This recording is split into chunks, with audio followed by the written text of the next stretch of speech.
आज की जो मीटिंग है उसका जो शीर्षक है वो है शिक्षा चौपाल। ठीक है, जिसके लिए आप सभी को आज यहाँ आमंत्रित किया गया है और इतनी संख्या में उपस्थित आप लोग सब हुए हैं आज यहाँ पर, तो इसके लिए आप सभी का बहुत बहुत धन्यवाद। आज की चौपाल जो शिक्षा चौपाल है उसका जो उद्देश्य है, सबसे पहले मैं आपको उससे अवगत कराने जा रही हूँ। तो किस लिए आज हम लोग यहाँ उपस्थित हुए हैं उस बात को आप सभी लोग ध्यानपूर्वक सुनेंगे। आज की जो हमारी मीटिंग है उसका उद्देश्य क्या है?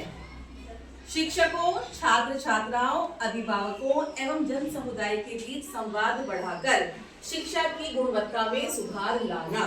ठीक है, जब हम आपसी बातचीत करेंगे, आप स्कूल आएंगे, टीचर से मिलेंगे, टीचर जो है वो बच्चों के अभिभावकों से मिलेंगे, है ना, तो पता चलेगा कि क्या स्कूल में हो रहा है, क्या नहीं हो रहा, बच्चे घर जाकर के क्या करते हैं। तो वो सब तालमेल क्या है हम सबके बीच में बहुत जरूरी है। दूसरी बात है निपुण भारत मिशन। एक मिशन चला हुआ है जिसमें कि हमें अपने बच्चों को निपुण बनाना है।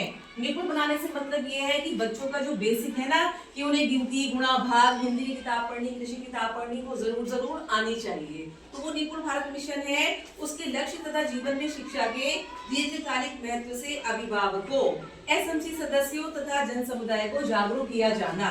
ठीक है, उसके बाद तीसरा उद्देश्य है इसका जन वाटिका के संचालन के संबंध में जागरूक किया जाना।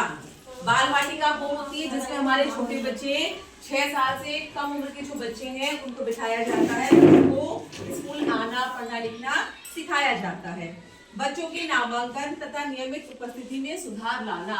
नामांकन का मतलब है कि हमारे विद्यालय में ज्यादा से ज्यादा बच्चों का नाम लिखा जाए, और नियमित उपस्थिति का मतलब है कि बच्चे रोज जो है रोज स्कूल आए। ऐसा नहीं है कि आज आ गए फिर उनकी छुट्टी हो गई है फिर 2-4 दिन तक नहीं आए, ऐसा नहीं होना चाहिए। बच्चे लगातार स्कूल आए। 5वां उद्देश्य है विद्यालय में उपलब्ध कराई गई उत्कृष्ट शिक्षण सामग्री यथा संदर्शिका, प्रिंट रिच गणित तालिका, क्रियाशील पुस्तकालय, स्पोर्ट्स सामग्री के बारे में अवगत कराया जाना। जब भी हमारी मीटिंग होती है उसमें हमें बताते हैं आप लोगों को कि बच्चों के लिए कितनी सारी चीजें स्कूल में आती है ना। गणित पढ़ाने के लिए अलग से सामान आ रहा है, विज्ञान के लिए अलग से आ रहा है, खेल की सामग्री आ रही है, पुस्तकालय चल रहा है, इवेंट क्लब चल रहा है, मेरा मंच चल रहा है। तो बहुत सारी ऐसी चीजें हैं जो हमारे विद्यालय में चल रही है जिसके माध्यम से बच्चों को बहुत अच्छी शिक्षा दी जा रही है। उत्कृष्ट कंटेंट से युक्त डिजिटल संसाधनों। अब देखो यहाँ पे एक नया नाम आप सुन रहे होंगे, डिजिटल संसाधन।